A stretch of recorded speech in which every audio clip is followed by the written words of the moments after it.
The year is 1993, and all of a sudden, one day, black metal becomes world famous. What happened? Let's find out.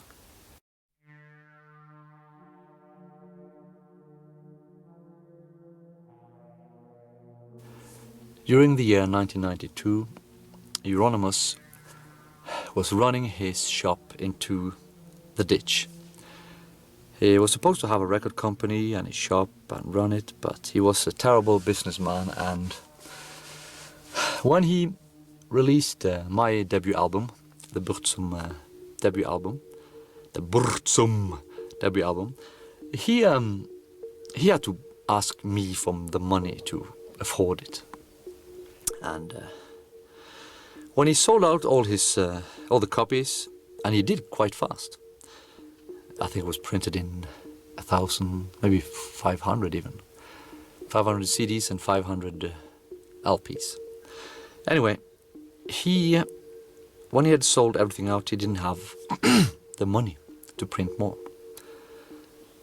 So months went by, and as a musician, to me that was rather frustrating. So I visited his shop quite often to, try to help him run his business. I mean, he was so incompetent he didn't even manage to go to the post office and collect, packages with albums that he was supposed to sell in his shop, because, he didn't have a car.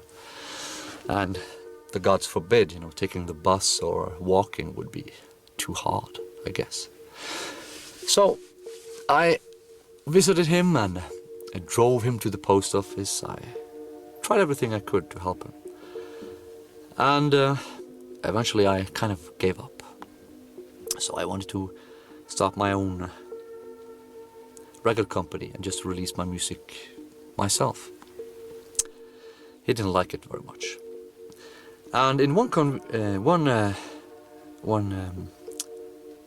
that called in English? Conversation. In one conversation I had with him on the phone, he told me that he wanted me to do something to help his business, and I told him that I could arrange an interview with some guys I knew, and he didn't want to do it himself, but he was very eager to have me do it. And I thought, well, okay, I'll just do it anonymous and talk about his shop, and it would help his business because he didn't have enough customers. So I did. Talked with a Christian journalist in Bergens Tidende, a newspaper in Norway. And the guy was a complete nutcase. I didn't know at the time, of course. He was Christian. And his intent was, of course, to prove the existence of Satanists in Norway. And I was at the time, I think I was 19 years old, and I had this fuck you attitude. So I didn't give a shit, and I just exaggerated and had fun with him, really. And connected it all, of course, to black metal and his shop in Oslo. Helvete.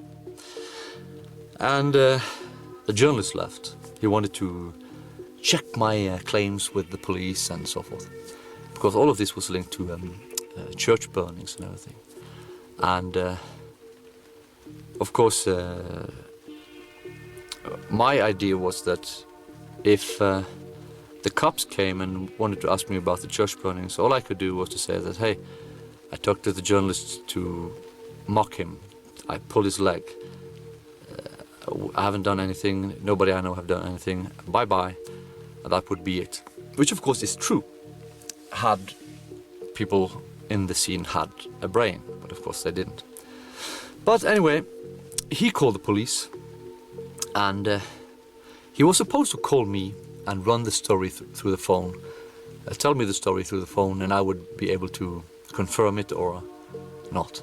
And he called me, and I said, well, that's not what I told you. He was completely out of his mind, and that's not the story, that's bullshit. You didn't even mention the shop in Oslo. That was the whole point, after all. And he said, okay, I'll change the story and I'll call you later. And then 10 minutes later, the cops came at my door. He had called the cops. And they arrested me. Instead of questioning me, like, do you know anything about this? And I would say no. They arrested me. Okay. And then he ran his story. Not the story, the real story, but the story he had produced, based on what I had talked to him about.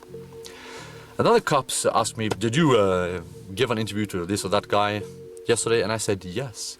And then the newspaper wrote that I had confirmed the story. Not that I had confirmed that I had talked to him, but I had confirmed his story. Then the police sent me to jail, custody, where I was not allowed to talk to anybody. So the journalist, for 3 weeks, 3 whole weeks, he was allowed to push his agenda without anyone questioning it, because nobody were able to. The only person able to was me, and I was in prison, not allowed to talk. So the whole story was just complete bullshit. And but the good thing is, of course, that eventually the story about the Euronymous shop came up. And then, amazingly, which is so incredibly idiotic, he closed his shop because the attention was too uncomfortable for his family. And so I sat weeks in prison for nothing.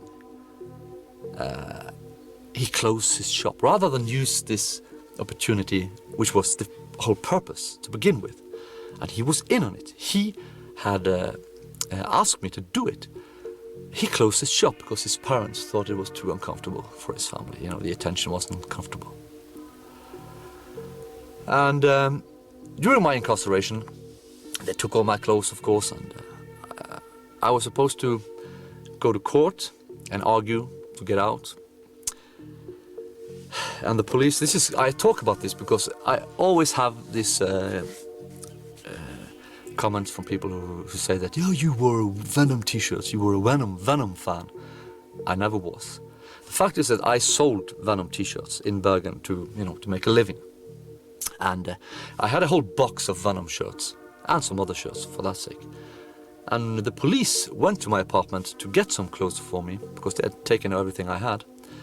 And of the clothes they took and brought to me were some of these Venom shirts. There were some other idiotic death metal bands. But the Venom shirt had black metal on it, and it was the image on Åsa's shop. You know, the front door had this very image. So of course I thought, yes, I'm going to wear that t-shirt, to promote the shop. Because at the time I didn't know that he had wimped out completely, pussied out like complete chicken, and closed his shop. So I didn't know that at the time. So I took this t-shirt on, not because I liked Venom. I hated Venom, I never liked Venom, I still think it sucks. But because it had black metal on it, and because it was the image that Åsa had on his front door in the shop. In court, I explained to the judge what had happened, that I had just pulled the journalist's leg, and that there was no problem really. I had nothing to do with any of these church fires.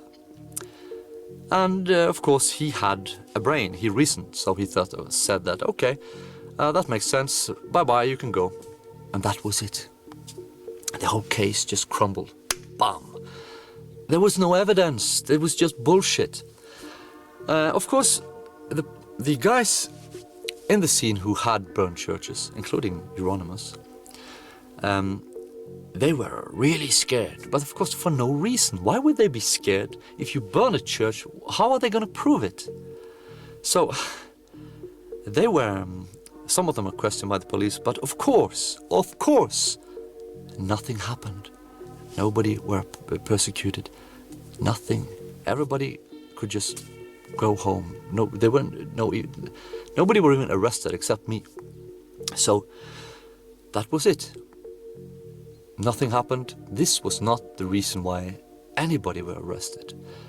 And Euronymous lost so much face because he's supposed to be this cool, hard, black metaler, and he crumbled to pressure from his parents and closed his shop when this happened.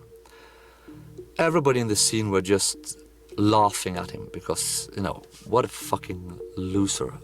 And this is one of the reasons why Euronymous started to really, really hate me. The first reason was that I started my own record company. The second reason is that everybody started to laugh at him because of this case, and rightfully so. The third reason was that in the aftermath of this, when I was released from prison, everybody wanted to talk to me and not to him. And previously he had been this big important figure in the black metal scene. But now all of a sudden they called him to talk to me. They wanted to talk to me. To me, this was, I wasn't interested in attention. The whole interview was made anonymous. And when they exposed me with my real name, I thought that this was uncomfortable. I didn't like it. But he wanted to be this black metal, famous black metal person. So when they wanted to talk to me instead of him, it was he was very jealous.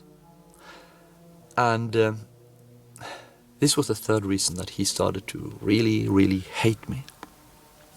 The fourth reason is, of course, political differences, but that's really not that important in this context. The real reasons were I started a company of my own because he was useless, and I exposed him as a complete pussy by giving that interview, or rather he exposed himself, or my actions led to him exposing himself. And thirdly, the journalists wanted to talk to me, not him. He was an attention whore. He wanted all the attention, and he didn't get it. I did. So all in all, this was the incident, the one single incident that made black metal world famous. Kind of strange, isn't it? I have much more to say about this, but I'll do that in my next video. Bye bye.